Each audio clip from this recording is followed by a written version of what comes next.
Kama bado hujasubscribe basi fanya hivyo ili kwanza kupata habari zetu. Leo makamu mwenyekiti wa Chama cha Demokrasia na Maendeleo Chadema, baada ya kutoka Kilwa kule Lindi Kivinje katika mkutano wa chama hicho ambao ulikuwa na operation mbili maalum, operation Katiba Mpya pamoja na Operation Free Tundu Antipas Lissu, kuachiwa huru kwa mwenyekiti wa Chama cha Demokrasia na Maendeleo Chadema ambaye ameshikiliwa na sasa ana mwaka mmoja na zaidi. Hii leo tunakuletea habari ya kuwasili kwa makamu mwenyekiti John Heche pamoja na makamu mwenyekiti tena Zanzibar kule Saidi Mzee, wakiwasili huko Zanzibar katika mkutano mwingine tena. Ni picha hizi ambazo nimeweza kuzichukua katika uwanja wa ndege wakiwa ndio kwanza wanawasili.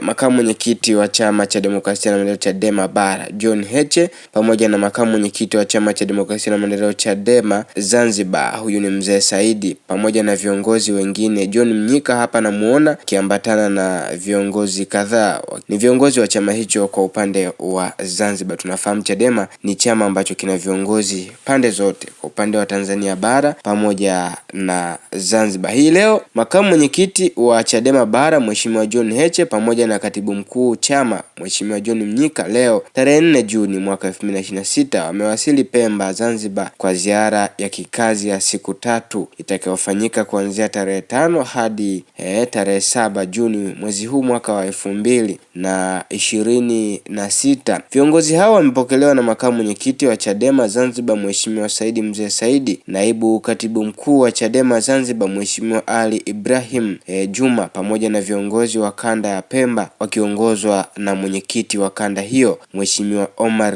Nasoro. Ziara hiyo ni sehemu ya shughuli za chama za kuimarisha uhai wa chama hicho, kuzungumza na wanachama na viongozi pamoja na kujadili masuala mbalimbali ya kisiasa visiwani Zanzibar. Nini maoni yako kufuatia habari hii? Tuwekee hapo kwenye comment. Chadema inaendelea na mikutano nchi nzima na operation zake ni mbili tu, Free Tundu Lissu pamoja na Katiba Mpya. Tuwekee hapo kwenye comment na usisahau kusubscribe.